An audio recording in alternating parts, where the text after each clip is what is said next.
So tell us about what you're doing now, what doors God has opened, and this piece of property that God supernaturally gave you. They built this event center. They built it as an event center, but God had them build it for us as a miracle center.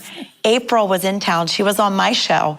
And after the show, I said, come on, girl, we're going to go anoint this building in the land. They built it for $4 million. They wanted a crazy amount. I had $5,000 cash.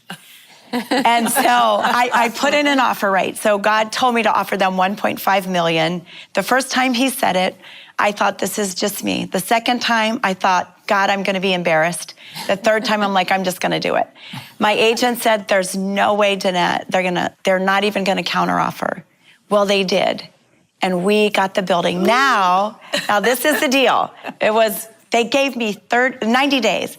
And they said, I put $5,000 down. And they're like, well, we think she doesn't have any cash. And I'm like, well, she doesn't, but don't tell them, right? And so then they said I had to give a check of $80,000. I was like, that's easy. I can write you a check for $80,000. I'm like, are they going to cash it? And they're like, yeah. And I said, then we could have a problem. I said, well, how long do I have before they cash it?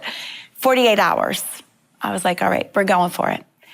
37 and a half hours. People started coming to my office, bringing cashier checks, calling in from Puerto Rico, saying, God told me a year ago to give you money. Can I give you $5,000 today? And we're like, yes, you can. Had the deposit. But then we went to 4 banks. 4 banks told me no. And they said, well, we're not comfortable with your cash flow. I said, I can understand that because my cash flow makes me very uncomfortable too. But when God says, it's it, he breathes on it and we get it. We got it. We didn't close with the bank. And now 6 of our 8 outreach pillars are done out of our Miracle Center. To God be the glory. Awesome. That is what I love is the oil marks are still on the door.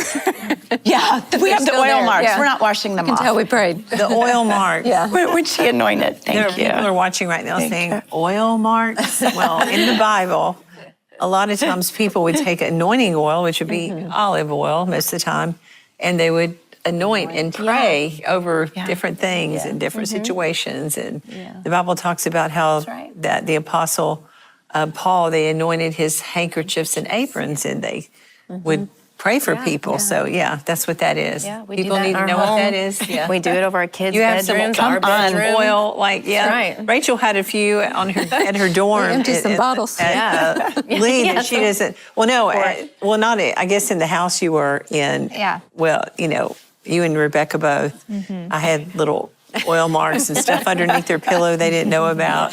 In their car, underneath their seat. They didn't know about. You got to get it in wherever you can. Yeah, that's right. So, okay, the power of joy for women. Tell us about this devotional. So I believe that it's so important to jumpstart our joy every single day. And it's not just some Christianese saying, there's real power in joy. And what got me through was the joy of the Lord, not because of situations and circumstances, but the joy that I found, number one, in my relationship with God, because this pushed me. I knew how to pray before, but let me tell you, everything I went through, it taught me to pray. Pray in every diaper, every jar of baby food, to stand in the midst of opposition and accusations, because people were saying all of these crazy things. I had to tune it all out, stay focused on the Lord, and tap into that joy from the truth of his word about me, how he saw me and my situations, my circumstances, and my future. I had a great man of God say to me the other day, he said, I will never stand with the accuser of the brethren. Right.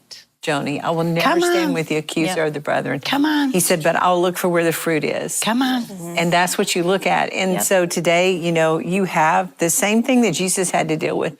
I mean, I'm reading through the New Testament, actually listening to it.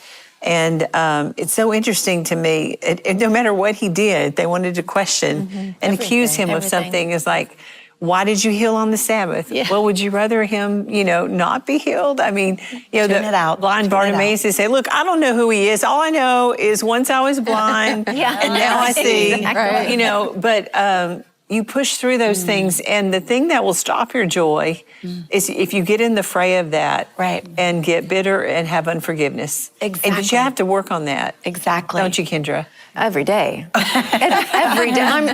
Every day is an opportunity to be offended or to be an overcomer. Especially if you're in and to walk in ministry. His will. Yeah. Absolutely. It is a choice.